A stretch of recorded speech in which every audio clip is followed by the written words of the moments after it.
Welcome to SP smart hybrid schooling system. यहाँ पे हम आज रोटेशनल मोशन के बारे में डिस्कस करेंगे। रोटेशनल हमने इसके पहले वाले वीडियो में आपसे डिस्कस किया था, सेंटर ऑफ मास और उससे रिलेटेड सारे कॉन्सेप्ट्स, फार्मूला एंड कोलिजन के बारे में भी डिस्कस किया था। यहाँ पे हम रोटेशनल मोशन के बारे में डिस्कस करने वाले हैं।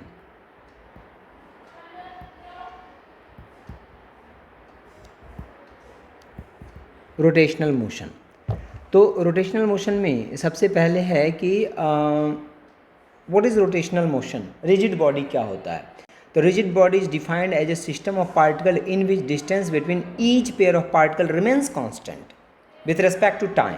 ठीक है, रिजिड बॉडी क्या होता है? Rigid body is defined as a system of particle in which distance between each pair, दो पार्टिकल जो होते हैं उसके बीच का डिस्टेंस जो होता है हमेशा वो कांस्टेंट होता है, इसको हम रिजिड बॉडी कहते हैं। Type of motion of rigid body में देखें तो एक है प्योर ट्रांसलेशनल मोशन होता है, प्योर रोटेशनल मोशन होता है और कंबाइंड होता है translational and rotational motion. Type of motion तीन तरह के मोशन होते हैं यहाँ पे, प्योर ट्रांसलेशनल हो गया, प्योर रोटेशनल हो गया and combined translational and rotational. Pure translational motion जो होता है उसमें क्या होता है कि जो बॉडी होता है वो ट्रांसलेट करता है। बॉडी क्या होता है? एक जगह से दूसरे जगह पे। A body is said to be in pure translational motion if the displacement of each particle of the system is same during any time. सभी पार्टिकल जो है उसका डिस्प्लेसमेंट जो होगा वो क्या होगा? सेम होगा। ठीक है, तो इस तरह के जो मोशन होते हैं, इस तरह के जो मोशन होते हैं इसको हम प्योर ट्रांसलेशनल मोशन कहते हैं। ठीक है, दूसरा होता है प्योर रोटेशनल। प्योर रोटेशनल में होता है कि किसी एक्सिस के अबाउट में जितने भी पार्टिकल होते हैं सब रोटेट करते हैं, चक्कर लगाते हैं कि एक्सिस के अबाउट में, उसको हम प्योर रोटेशनल मोशन बोलते हैं। कंबाइंड मोशन जो होते हैं इन दोनों को, translational motion and rotational motion को कंबाइन जब कर देते हैं तो उसको हम combined translational and rotational motion कहते हैं, उसको हम जनरल मोशन भी कहते हैं। नाउ इसके बाद है moment of inertia. What do you mean by moment of inertia? ठीक है,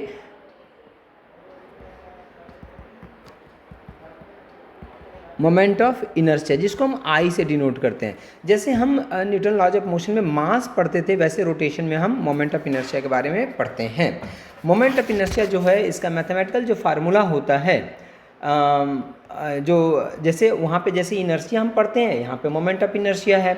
तो if A body is at rest the larger मतलब एक बॉडी अगर रेस्ट में है तो रेस्ट में रहना चाहेगा, रोटेशनल मोशन में है तो रोटेशनल मोशन में रहना चाहेगा जब तक कि उस पर कोई टॉर्क नहीं लगता है। ठीक है, तो ये जो मोमेंट ऑफ इनर्शिया है, जो जैसे हम मास पढ़ते हैं वैसे यहाँ पे क्या है? मोमेंट ऑफ इनर्शिया है। ठीक है, मोमेंट ऑफ इनर्शिया जो होता है मैथमेटिकली अगर देखें तो moment of inertia equal to this equal to mr²। इसका अगर ऐसा यूनिट आप देखें तो ऐसा unit equal to kg metre square हो जाएगा, और अगर डायमेंशन फार्मूला आप देखें तो दिस इजकल टू ml² हो जाएगा। This is the dimension formula. ठीक है, moment of inertia of a single particle, अगर एक पार्टिकल है और किसी एक्सिस के अबाउट में, अगर यहाँ से इसका मास m है, इस एक्सिस के अबाउट में यहाँ पे रोटेट कर रहा था, मास m है, रेडियस अगर r है, ठीक है, तो इसका moment of inertia I equal to कितना हो जाएगा? This equal to mr²। अगर दो पार्टिकल है, तीन पार्टिकल है, चार पार्टिकल है तो क्या हो जाएगा? Let this is mass m1, radius equal to r1। ये जो एक्सिस है इसके अबाउट में सारे पार्टिकल घूम रहे हैं, mass is m2, radius distance is r, perpendicular distance is r2, mass is m3 and perpendicular distance is r3। So moment of inertia equal to this is m1 r1² plus this is m2 r2² plus this is m3 r3²। Moment of inertia is a scalar quantity, तो सीधे आपको add कर देना है mr² को।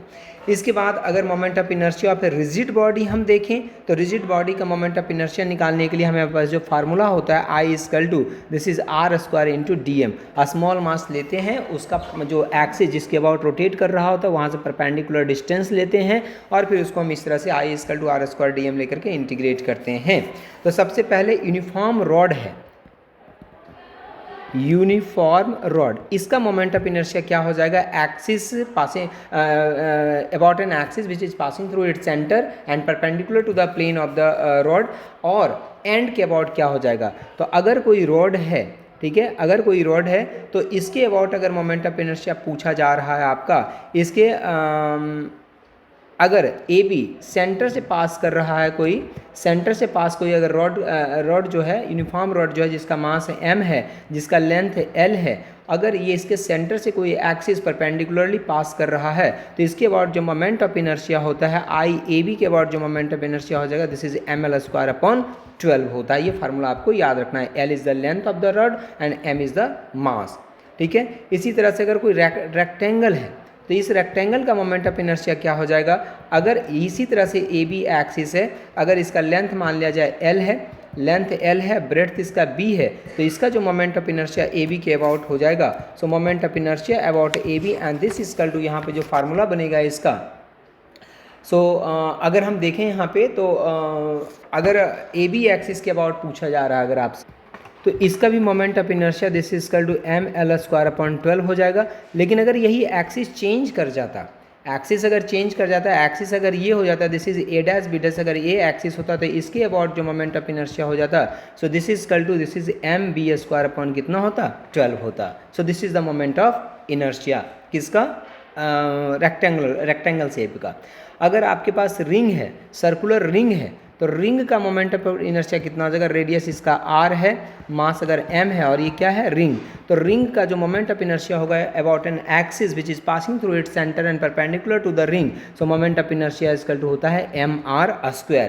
इसी तरह से अगर सर्कुलर प्लेट है, कोई सर्कुलर प्लेट है, this is equal to plate, ये प्लेट है, इसका रेडियस r है, मास m है, तो इसका जो मोमेंट ऑफ इनर्शिया होता है, so this moment of inertia is equal to this is mr² कितना होता है, 2 होता है। इसी तरह से मोमेंट ऑफ इनर्शिया अगर सॉलिड सिलेंडर का अगर ढूंढना चाहें आप, सॉलिड सिलेंडर, तो सॉलिड सिलेंडर का जो मोमेंट ऑफ इनर्शिया होगा इस तरह से, अगर सॉलिड सिलेंडर है तो इसका जो मोमेंट ऑफ इनर्शिया होगा इस एक्सिस के अबाउट में, so this is equal to, अगर मास इसका m है, रेडियस अगर r है, so moment of inertia is equal to this is mr² कितना हो जाएगा, 2 हो जाएगा। ठीक है, moment of inertia of uniform hollow अगर स्फेयर, अगर हॉलो स्फेयर का मोमेंट ऑफ इनर्शिया हम ढूंढें, अच्छा हॉलो सिलेंडर का कितना हो जाएगा, तो हॉलो सिलेंडर का जो है बेटा, हॉलो सिलेंडर का moment of inertia this is equal to mr² होता है, रिंग के बराबर होता है।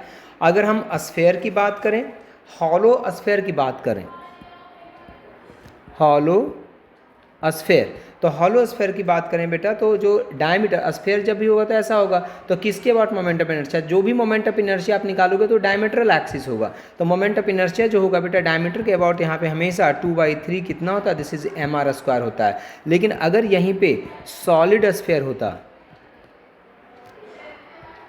तो सॉलिड स्फेयर का मोमेंट ऑफ इनर्शिया जो होता है this is equal to 2/5 mr² होता है। इसको आपको याद रखना है, 2/5 mr²।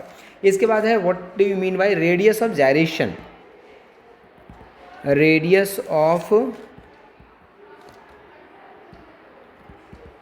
ऑफ जायरेशन जिसको हम k से डिनोट करते हैं, क्या होता है radius of gyration. So radius of gyration जो होता है वो जितने डिस्टेंसेस होते हैं, जितने मास हैं, उसका जो एक्सिस, जिस एक्सिस के अबाउट में रोटेट कर रहा है उससे जो परपेंडिकुलर डिस्टेंसेज होते हैं, ठीक है, r1² plus r2² plus r3² plus dot dot dot rn² divided by n, इसके बराबर होता है, this is known as a radius of gyration. तो हमेशा आप याद रखेंगे, आप ये भी याद रखेंगे कि रेडियस ऑफ जायरेशन इसका रूट अंडर आई अपॉन कितना होता है m, क्योंकि जो रेडियस ऑफ जायरेशन होता है बेटा this is moment of inertia equal to mk² भी होता है, mass into radius of gyration का स्क्वायर जो होता है मोमेंट ऑफ इनर्शिया देता है, और moment of inertia is also mr²। तो यहाँ से एक फार्मूला निकल जाता है k equal to this equal to root under I upon m। तो ये भी फार्मूला आप याद रखेंगे moment of radius of gyration का।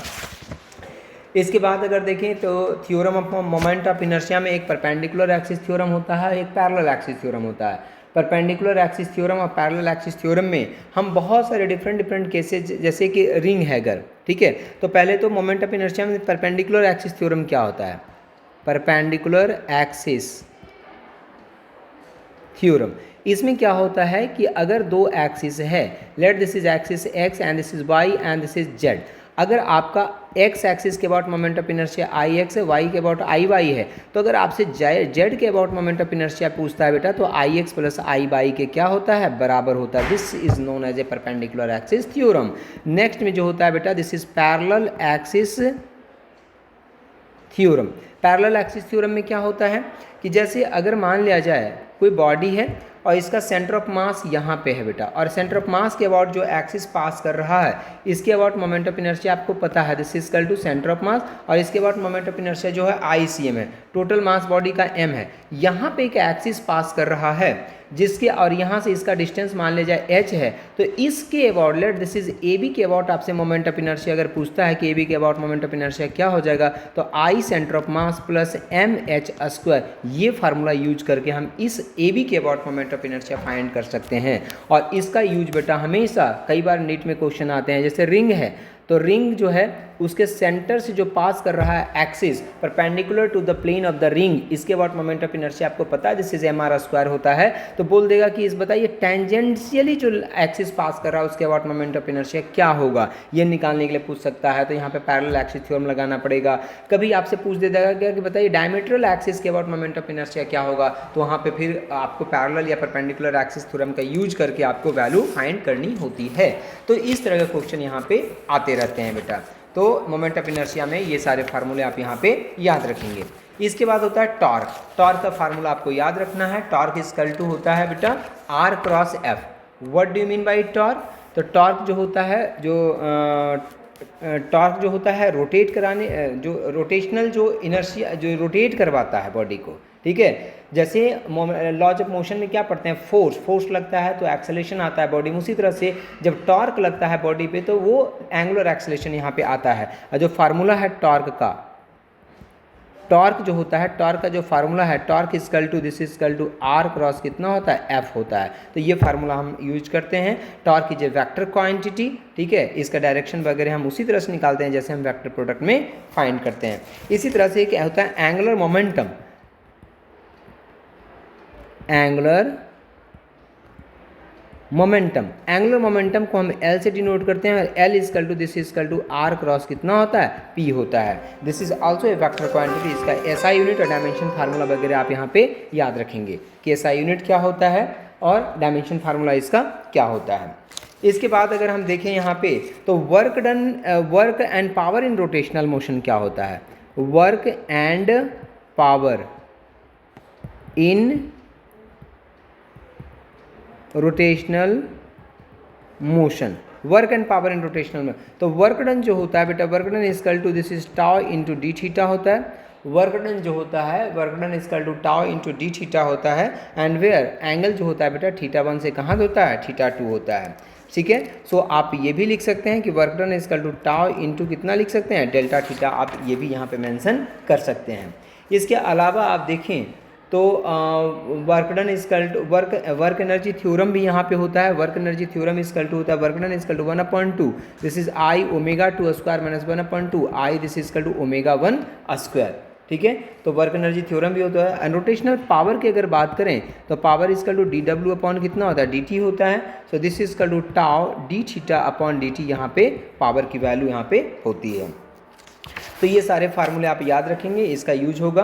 इसी तरह से फिर रोलिंग मोशन, रोलिंग मोशन जो होता है बेटा, ठीक है, रोलिंग मोशन जो होता है, रोलिंग मोशन जो होता है उसमें अगर विदाउट स्लिपिंग हो रहा है तो जो वेलोसिटी होता है, ठीक है, वेलोसिटी जो होता है v equal to omega into r होता है। इसके अलग अलग केसेज होते हैं, रिंग होता है, डिस्क होता है, सॉलिड स्फीयर होता है, प्योर रोलिंग का केसेज होता है। तो इन सभी पे हम न्यूमेरिकल लेंगे बेटा जो प्रीवियस ईयर में आए हुए हैं, ठीक है, और इसको हम और सारा डिस्कस करेंगे। इसके अलावा rolling motion on an inclined plane है, तो उसके भी हालांकि नीट में ये क्वेश्चन नहीं आते हैं, लेकिन फिर भी उसके क्वेश्चन हम न्यूमेरिकल वहाँ पे लेंगे। जैसे हम न्यूटन लॉज ऑफ मोशन में पढ़ते थे कि कोई इंक्लाइंड बॉडी है, वहाँ पे कोई बॉडी अगर नीचे आ रहा है तो किस कौन कौन से फोर्सेज वहाँ पे लगते थे, इसी तरह से रोलिंग में भी बेटा हम यहाँ पे एक्सेलेरेशन वगैरह फाइंड करते हैं। बाकी हम क्वेश्चन में डिस्कस करेंगे और सारी चीज़ें।